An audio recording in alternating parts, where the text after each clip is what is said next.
आत्मीय राज्यभर गाजत असलेल्या बीडच्या खंडणी आणि संतोष देशमुख हत्या प्रकरणातला संशयित वाल्मिक कराड सीआयडीला शरण आलाय। सीआयडीला 20 दिवस वाल्मिक कराड सापडला नाही आणि तो थेट सीआयडी कार्यालयामध्ये हजर झाला। या सगळ्या प्रकारामुळे गंभीर प्रकरणातला आरोपी न सापडल्यामुळे सीआयडीवर मोठी टीका झाली। आता संतोष देशमुख प्रकरणातले आणखी 3 आरोपी फरार आहेत। आता हे 3 आरोपी तरी सीआयडी पकडणार की हेही आरोपी हजर होणार असा प्रश्न विचारला जातोय।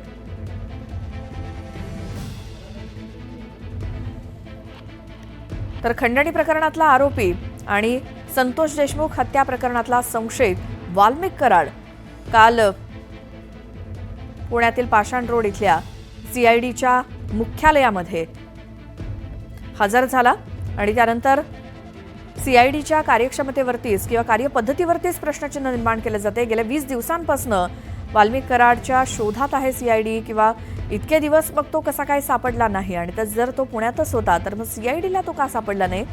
त्यासोबत आणखी 3 आरोपी संतोष देशमुख हत्या प्रकरणातले फरार आहेत। मग त्यांना सीआयडी कशा पद्धतीने शोधणार की ते तिघं सुद्धा शरण येणार असे प्रश्न आता विचारायला लागलेत।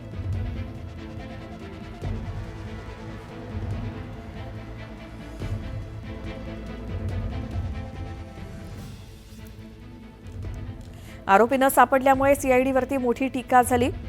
त्यानंतर आणखी 3 आरोपी फरार आहेत आणि हे 3 आरोपी तरी सीआयडी पकडणार का असा प्रश्न विचारला जातोय।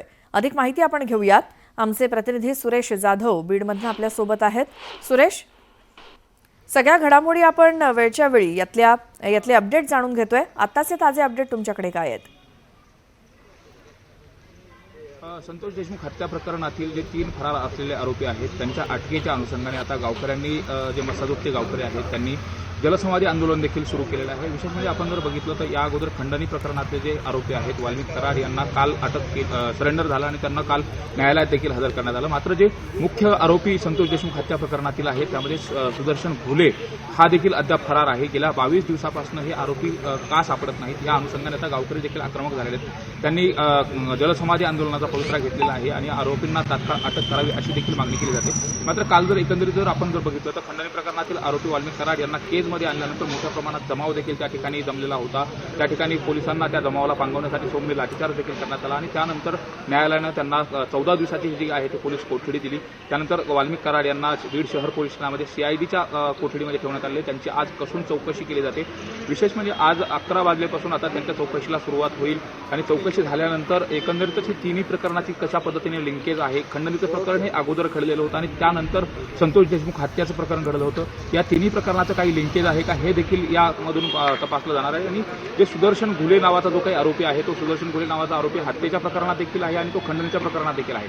त्यामुळे या आरोपींच्या शोधाच्या अनुषंगाने वाल्मिक कराड यांच्याकडून काही नव्यानं आणखी काही माहिती मिळते का हे देखील पाहणं महत्त्वाचं ठरणार आहे। त्याचबरोबर रात्री ज्यावेळेस या ठिकाणी वाल्मिक कराड यांना बीड शहर पोलीस ठाण्याला आणलं त्यावेळेस या अगोदर जे पकडलेले 4 आरोपी होते त्यांना दुसऱ्या ठिकाणी हलवण्यात आलेलं आहे। त्यामुळे या आरोपींचा एकमेकांमध्ये कुठलाही संपर्क होऊ नये आणि त्यातून तपासाच्या अनुषंगाने व्यवस्थित माहिती मिळावी अशा अनुषंगाने देखील सीआयडी तपास करते। श्वेता।